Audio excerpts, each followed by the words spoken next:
Hello, and welcome to Cindy's Corner. Today, boys and girls, if you've got this book, Principal Tate is running late. Go get it so you can follow along as we review this book. Look at that. Does your principal look like that? Hope I didn't look like that when I was principal. Henry Cole. Henry Cole is our author of Principal Tate is Running Late. It's our title page.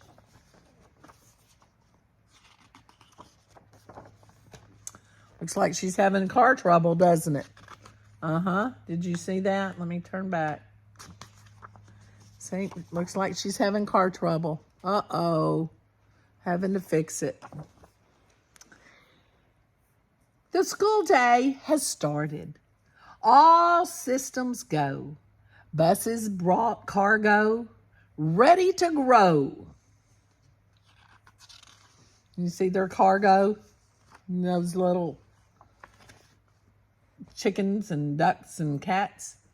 The one in command was Principal Tate.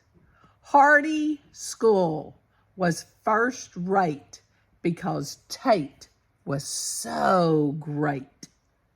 To keep apple pie order, it was always Tate's way to cheerlead each day and make things A-OK.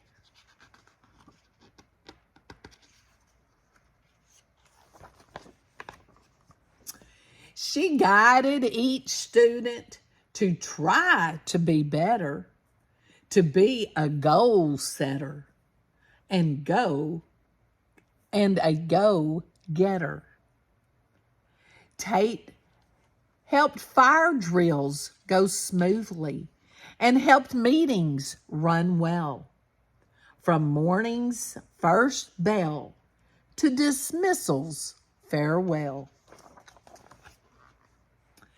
But that morning, Miss D, ordinarily unfazed, noticed, amazed, Tate's blinds still unraised.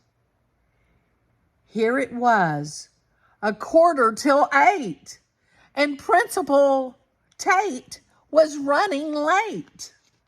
She's like, oh my. Outside in the hallway, two youngsters were brawling. One loudly bawling and the other name calling. And a new kid threw up. It was her first day. And one kid named Trey wore his undies the wrong way. Put them on backwards. Then two visitors came. A computer technician and a bigwig clinician who was a state dietitian. Outside of Tate's office, parents were grouchy, looking quite touchy, lined up on Tate's couchy. We have appointments, one of them whined. But Principal Tate was running behind.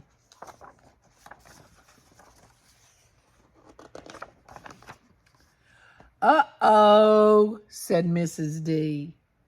This isn't like Tate. To make people wait, that's something she'd hate. Then, at 8:17, one kid, almost dizzy, had a hissy fit tizzy 'cause his hair was too frizzy. Then more visitors came and formed a long queue. And a fire drill was due at 8:52.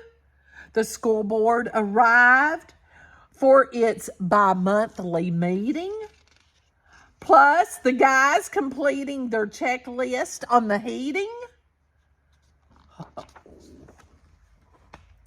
But there was our Tate. But where was our Tate?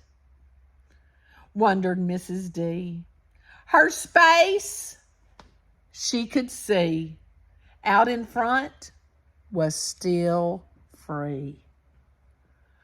Attention, D announced.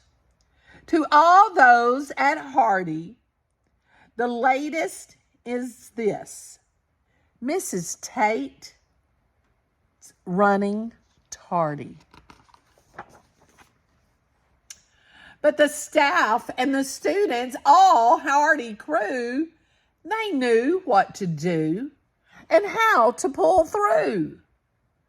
Mrs. Clem, the art teacher, led those parents away. They had a field day with hands full of clay.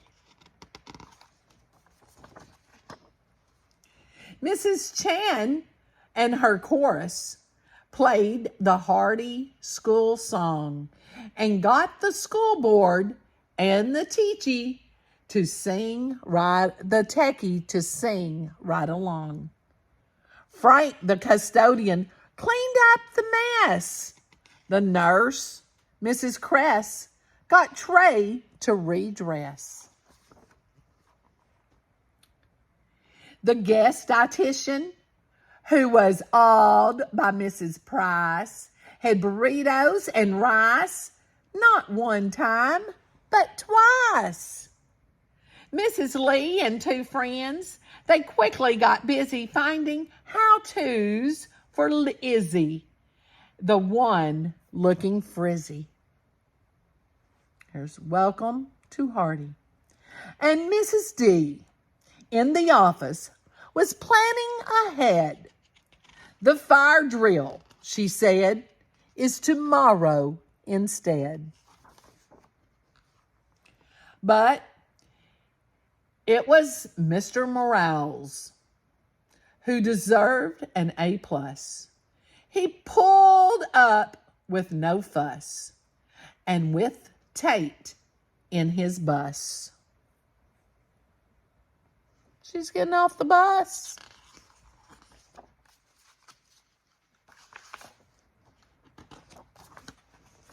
Everyone smiled when, at the front gate, came Principal Tate, just a teensy bit late. Tate was so proud she practically glowed, despite being slowed on the side of the road. She grinned ear to ear.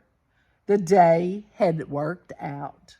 Tate wanted to shout that she never had doubt.